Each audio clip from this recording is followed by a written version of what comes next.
Bienvenidos a Cruce de Palabras por Telesur. Soy Luis Hernández Navarro y hoy tenemos en el estudio a una invitada de lujo, la doctora Arantxa Tirado. Arantxa es española, es doctora en ciencia política, profesora también de ciencia política en la Universidad de Barcelona y una gran conocedora de América Latina. Su solidaridad hacia la revolución bolivariana es de todos conocida en el continente y estamos aquí para conversar sobre su último libro a propósito del lawfare. Arantxa, muchas gracias por estar con nosotros. Al contrario, muchas gracias a ustedes y a Telesur. Un honor estar aquí. Comencemos por el ABC. Cuando tú hablas de lawfare, ¿a qué te refieres exactamente? Bueno, yo me refiero a la guerra judicial que se ha utilizado para neutralizar, aniquilar, acabar con las carreras políticas, tratar al menos, de determinados líderes de la izquierda latinoamericana.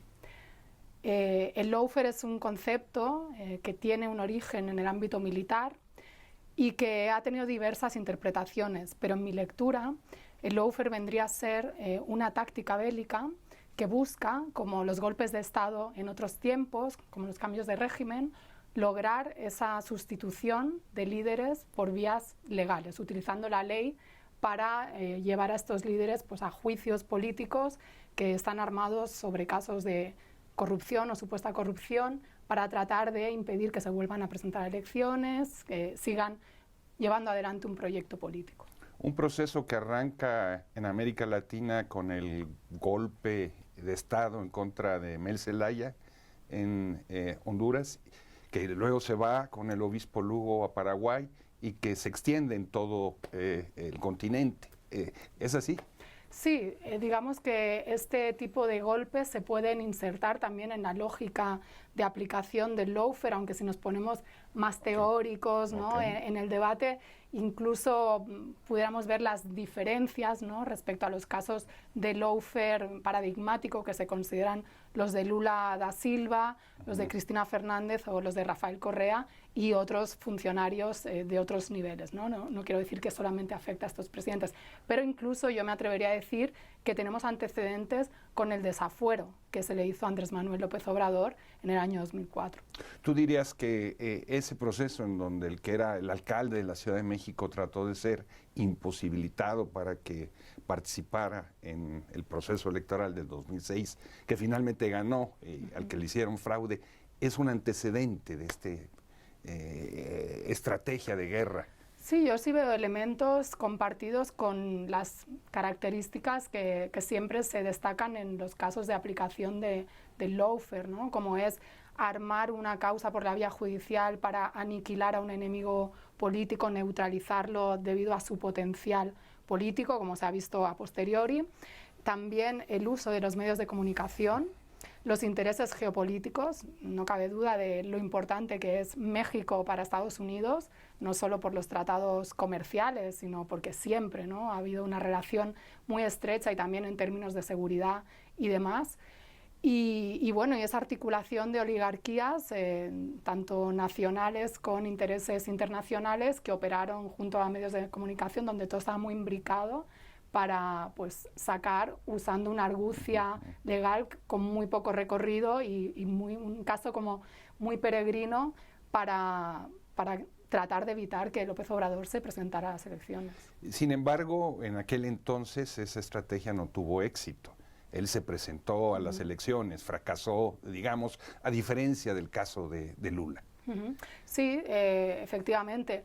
Y también pudiéramos decir que, viendo cómo han sido los hechos, ¿no? Como los tribunales, los distintos tribunales en Brasil han ido desestimando las causas que se han interpuesto contra Lula al final, ¿no? Demostrando que, por ejemplo, la operación Lava Jato pues tuvo una intencionalidad política, o en el caso de Cristina Fernández, que sigue a día de hoy defendiéndose en los tribunales, pero que han ido cayendo otras de las causas que se le armaron, también pudiéramos decir que no necesariamente la aplicación de esta estrategia o esta táctica bélica significa su éxito. O sea, lo intentan, pero eso no invalida que se haya utilizado. Y también habla de la no infalibilidad, ¿no?, de estas estrategias del imperialismo. Sin embargo, no es el caso de Lula, no es el caso de Cristina o de Correa, pero en los gobiernos progresistas en la región ha habido graves problemas de corrupción. No, en ese sentido la derecha no está inventando, sino está utilizando una debilidad o una desviación. ¿Hasta dónde este tipo de comportamiento de los gobiernos o de funcionarios de gobiernos progresistas no crea las condiciones para que esa estrategia tenga éxito? Yo creo que precisamente el lawfare se ha armado sobre casos de corrupción precisamente por esto que tú dices, ¿no? Porque siempre América Latina y el Caribe ha tenido esta fama de zona del mundo corrupta, obviamente con razón, aunque nota al pie, otras partes del mundo también tienen sus dosis de corrupción, ¿no? Parece que en Europa no haya corrupción, o en Estados Unidos también la hay.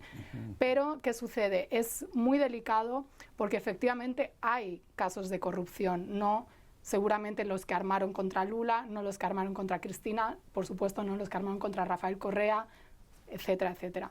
Pero se juega a esta carta porque el tema de la corrupción es un tema muy sensible en las poblaciones, en poblaciones que son tan polarizadas, donde todavía hay masas grandísimas de personas pobres o de personas que no tienen lo mínimo básico y una élite o unas clases dominantes, entre las cuales pues algunos que se dedican a la política que se lucran, ¿no?, con el ejercicio de la política o con las coimas, etcétera.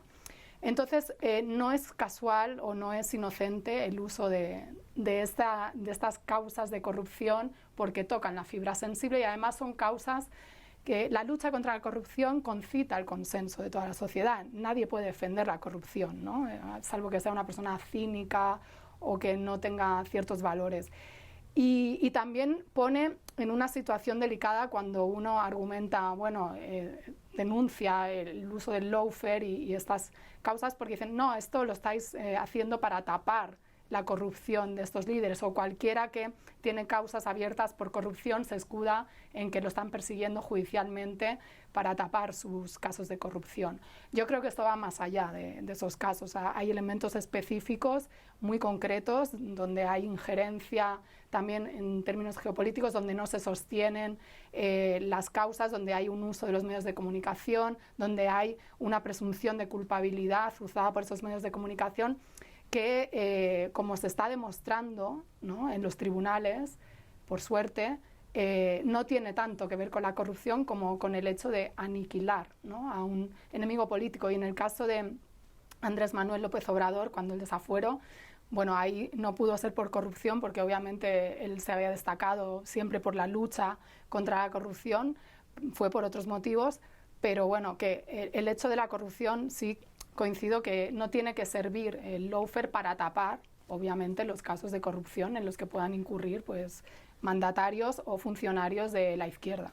Estas iniciativas de lawfare, en el caso específico, Brasil, Ecuador, Argentina, vienen cuando ya hay un proceso de desgaste de estos gobiernos. O sea, no olvidemos cómo durante la administración de Lula y después de Dilma hay grandes protestas estudiantiles de gentes que en otras circunstancias hubieran apoyado un gobierno de esa naturaleza, o de mujeres, ¿no?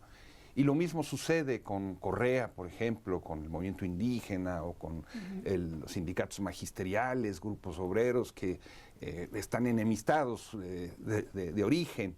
Y lo mismo se puede señalar en el caso argentino, ¿no? ¿Hasta dónde entonces el lawfare puede tener éxito por este desgaste previo? Y sin este desgaste, entonces habría sido muy difícil que caminara. Yo creo que el lawfare coadyuva en una coyuntura donde efectivamente sí hay un desgaste, sí hay un descrédito que se aprovecha, ¿no?, ese momento, ese timing político para desatar esta estrategia en un momento de debilidad.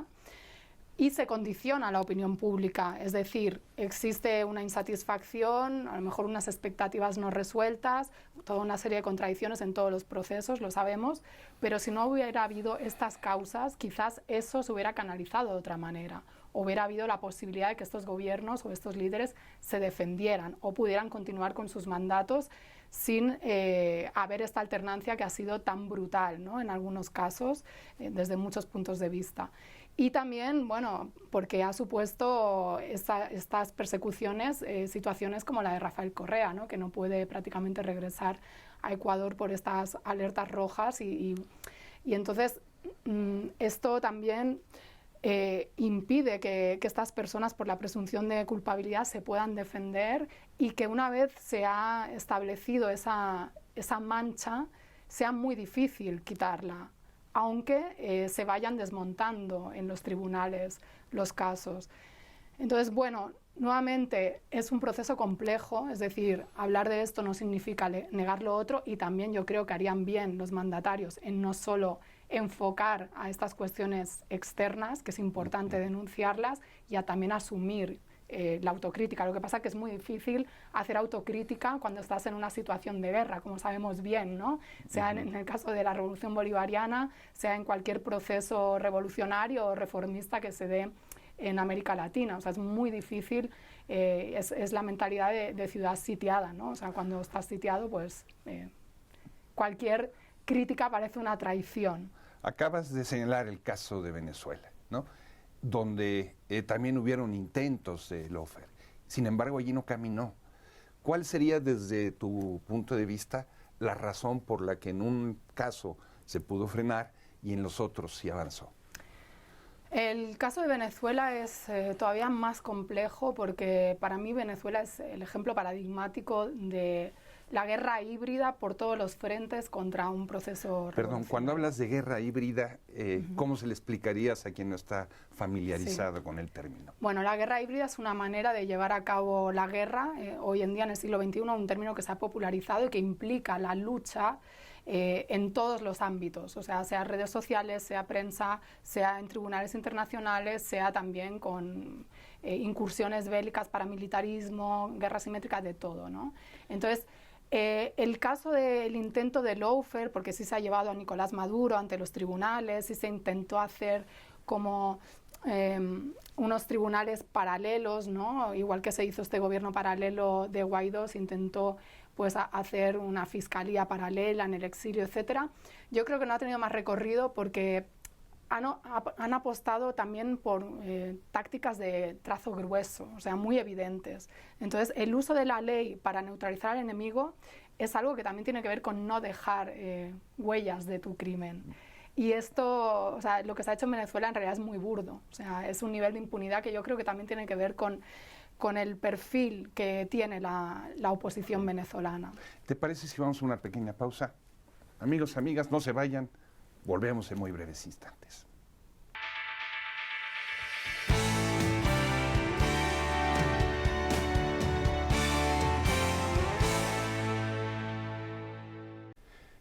Estamos ya de vuelta en este cruce de palabras, conversando con la politóloga Arantxa Tirado a propósito de su último libro, Lawfare. Tú señalabas, Arantxa, que como parte de esta estrategia de golpeo judicial en contra de gobiernos legítimos, la prensa ha jugado un papel muy importante. Sin embargo, otra vez, o sea, si vamos a los casos de Brasil, a los casos de Ecuador, a los casos de Argentina, salvo muy pequeños, ejemplos muy pequeños, diera la impresión de que estos gobiernos no se preocuparon por tratar de construir o facilitar una prensa desde el sector público que pudiera contrarrestar la acción de esta prensa que tiene vocación golpista. ¿Es eso cierto o es exagerado? Yo creo que no tanto, porque de hecho en el caso de Ecuador y en el caso de Argentina, ambos mandatarios trataron de hacer una ley de medios que fue muy criticada y que está dentro de según ellos también, por declaraciones que han hecho, dentro de los orígenes que ellos consideran de la animadversión que la prensa ha tenido hacia estos mandatarios. De hecho, Cristina Fernández, en su libro de memorias, sinceramente, donde relata, ¿no?, todo, bueno, da su versión de la historia, ella habla de cómo Clarín, este conglomerado tan potente de privado en la realidad mediática argentina, había incluso confesado que habían hecho un periodismo de guerra contra ella. Y ella pues dice, yo creo que el tema de la ley de medios no fue algo que no les gustó. Y esa ley de medios que desde Europa, por ejemplo, en España, siempre se vio como al presidente Correa a través de nuestros medios de comunicación, lo trataban de presentar como alguien que quería cercenar la libertad de prensa y demás, pues trataba un poco de democratizar el espectro mediático, como se hizo en Venezuela, como se hizo en Bolivia, ¿no?, en otras experiencias. Pero esa ley busca regular a los grandes medios privados. Sin embargo, está el problema de la construcción de medios alternativos.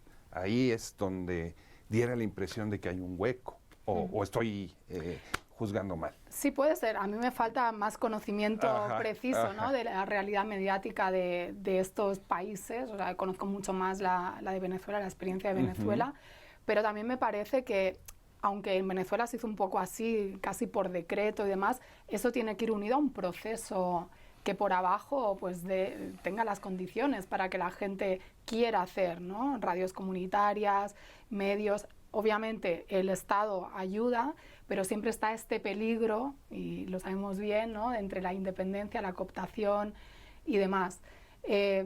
También es cierto que Correa pues tuvo enfrentamientos, ¿no?, con sectores organizados, ¿no?, en determinados momentos y bueno, eso quizás no ayudó.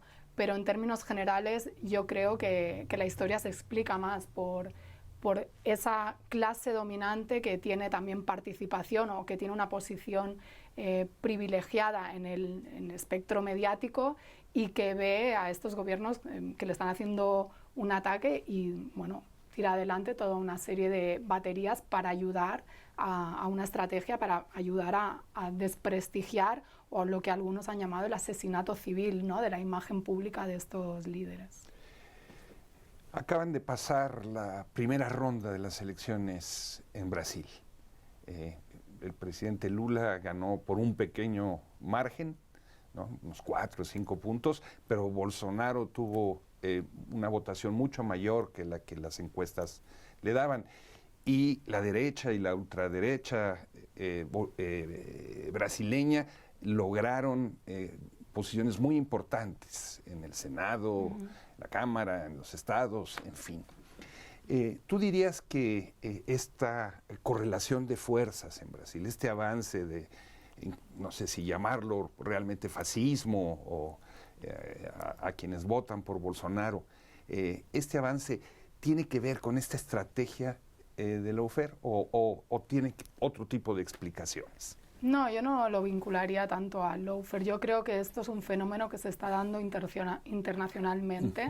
Incluso en Europa tenemos expresiones, ¿no?, de esta derecha radical, ultraderecha, extrema derecha. Bueno, hay muchas maneras de calificarla, que está fagocitando prácticamente a unas derechas liberales, conservadoras, que eran más pro-establishment, y que un poco también al calor de lo que fue la victoria de Donald Trump en Estados Unidos y este teórico Steve Bannon que se dedicó a articular, digamos, una derecha que se ha venido a llamar populista. A mí el término populista no me gusta mucho, creo que es confuso, pero bueno. Bannon, el bolchevique de la derecha, pero... Sí.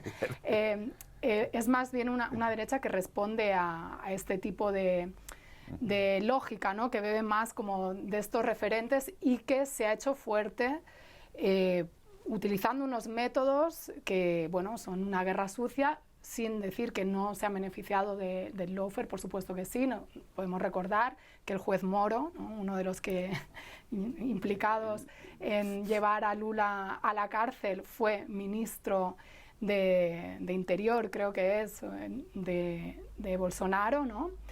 Y bueno, o sea, obviamente les ha sido funcional el lawfare, pero yo creo que estos fenómenos hablan más, o sea, esta preocupante derechización que hemos visto en cómo Bolsonaro se mantiene fuerte a pesar de haber perdido las elecciones y ha ganado espacios que le van a dar mayor capacidad política, habla de movimientos profundos de transformación a la sociedad que se deben atender y que creo que son un llamado de alarma para estos gobiernos. O sea, si Lula gana las elecciones y acaba siendo presidente, bueno, va a tener que ver, ¿no?, qué está pasando en Brasil en este caso, y también, ojo, porque tenemos un riesgo que es esta izquierda que hace alianzas también con la derecha para abrir el espectro, pensar que así va a recibir más apoyos, pero ¿qué sucede después? Como se ha visto en Italia, cuando una izquierda, por muy descafeinada que sea, se mete a gobernar con una agenda neoliberal, pues la gente acaba votando, ¿no?, digamos, al original, o bien a aquellos que se venden como impugnadores de las políticas neoliberales, aunque en realidad no lo sean. En este segundo ciclo del progresismo, ¿tú ves el peligro de que esa izquierda descafeinada, como le llamas, o light, avance? Yo primero quiero dejar claro que no estoy diciendo que Lula o Cristina o Correa sean izquierda light, ¿no?, porque me parecería que por mi parte sería demasiado. Pero sí es cierto que hay un momento de mayor debilidad, aunque pueda haber, por un lado, un mapa geopolítico donde hay más gobiernos de izquierda, no tenemos figuras referentes que apuntan hacia una presión hacia la izquierda, como era el comandante Chávez, ¿no?, en su momento. Está Nicolás Maduro, pero bueno, con todas las dificultades que tiene Venezuela, que le hace estar quizás más ensimismada en sus problemas que haciendo de motor internacional, como hizo en su momento Venezuela, al menos de manera tan proactiva. Los organismos de concertación, de integración, han sido muy atacados en ese impasse de gobiernos de derecha, se tienen que rearticular todavía. Y esa radicalidad que imponía Chávez, aunque Néstor Kirchner o Lula tampoco fueran tan radicales, pero sí empujaba a América Latina en una dirección donde había un horizonte de posibilidad de transformación más allá del capitalismo. Ahora esta izquierda está muy tocada y yo creo que está haciendo interpretaciones de qué es bueno. O sea, la gente se ha derechizado, debemos ir más hacia el centro, o la paradoja, ¿no?, de haber aumentado el poder adquisitivo de tus poblaciones y encontrarte con una masa de votantes que a lo mejor tienen otras expectativas diferentes y esperan otras cosas. Entonces es un panorama complejo, pero bueno, yo diría que en términos históricos sí es un peligro, ¿no? Sí, es muy fácil decirlo también, no estando gobernando, pero vamos a ver qué sucede. Pero es muy importante lo que señalas, ¿no? Porque finalmente hay una ola donde incluso ciertos gobiernos que se presentan como progresistas se quieren deslindar de Venezuela o de Cuba. Van incluso más allá y los que los critican, cuando los procesos de transformación del continente no se explican sin el papel de la Revolución Cubana y de la Revolución Bolivariana. Efectivamente, y además es que el hecho de ponerse aparte, ¿no?, y no querer sumarse a ese bloque contrahegemónico liderado en manera más radical, o querer diferenciarse, no los va a salvar. De hecho, el lawfare contra Lula demuestra que para el imperialismo, para las oligarquías, sean nacionales, internacionales, no sirve que tú hagas una política reformista que ni siquiera, apliques recetas de ortodoxia desde su punto de vista, ¿no?, porque tampoco Lula pues hizo muchísimo, pero muchas otras cosas pues obviamente no pudo llevarlas a cabo, porque una cosa es, y en esto en el Estado español, por la experiencia de Unidas Podemos en el gobierno también lo sabemos, una cosa es tus proyectos, tu agenda, lo que tú quieres en tu programa llevar adelante, y otra cosa es la situación estructural, los poderes fácticos, la correlación de fuerzas. Entonces, ni siquiera el hecho de tener una agenda reformista moderada te libra de este intento de cambio de régimen, con lo cual, pues, ¿por qué no ser audaces? ¿Por qué no serlo?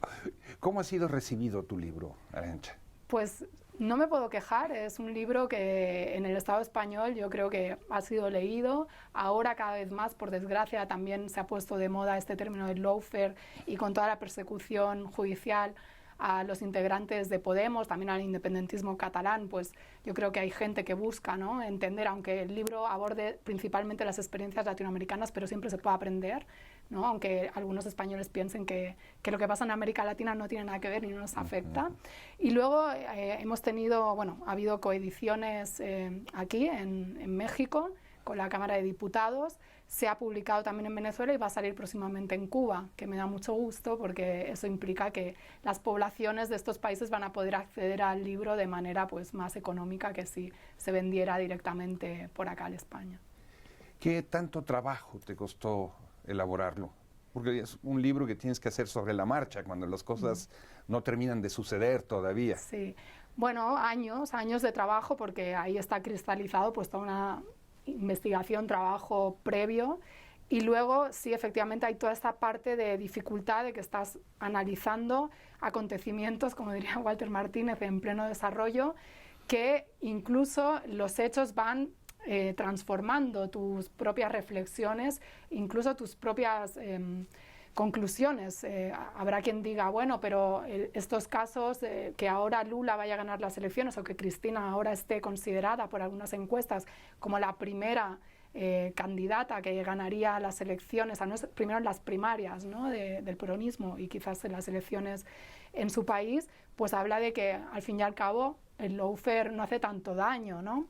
Bueno, si se lee el libro se ve, sí hace daño, porque estamos hablando de una táctica que no deja de ser una táctica contrainsurgente, que habla también de la debilidad que todavía tenemos en América Latina y el Caribe frente a unos intereses oligárquicos, frente a ese imperialismo judicial que ejerce Estados Unidos en el mundo, y que es necesario conocer de dónde viene, contextualizarlo y saber cómo opera. Si luego por la difusión que se da a esto se desactiva, se ayuda a desactivar porque ya la gente está advertida y cada vez más la gente cree menos las mentiras de los medios hegemónicos, perfecto, pero eso no quiere decir que eso no haya existido, ¿no?